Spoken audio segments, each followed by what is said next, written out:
Welcome to webgolfcoach.com. Swing building. So I like to build the swing up in 3 phases. We assume we've got ourselves into a good setup position, and phase 1 is where we start our takeaway of combining arms and body to a point where the shaft is parallel to the ground. The move from here, moving forward through the impact zone into a phase 1 finish, is a mirror image of our backswing. So again, the shaft is parallel to the ground.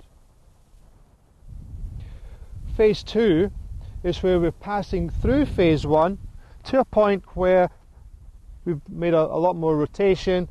The arms have gone to a point that are parallel to the ground, i.e. 9 o'clock position, and the shaft is pointing up to 12. From here, there's a little bit more wrist hinge at this point, and finishing that through our impact zone, we're going to do our mirror image again.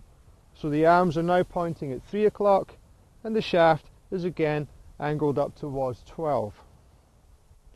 Phase 3 is the full swing.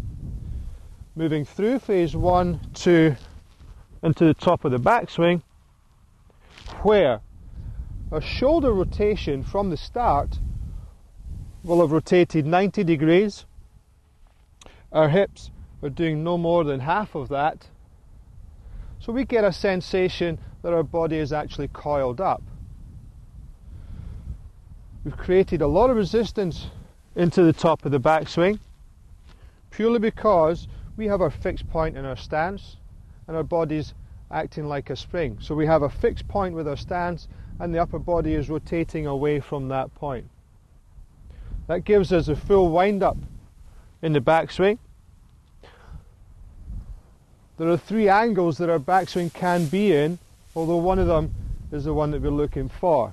1, we don't want to get to a point where the shaft is moved up too steep. We don't want to get to a point where the shaft is moved too much around the body and too flat. Somewhere in between,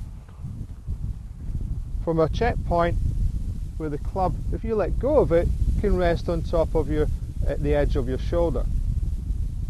That's our full backswing. From there, the sensation is that our body is wound up, that it needs to unwind, coming down through our impact zone, past phase 1, phase 2, and into our full finish. Checkpoints to look out for in our full finish. The body has fully rotated around to the left of your target. The weight is very much on my left foot.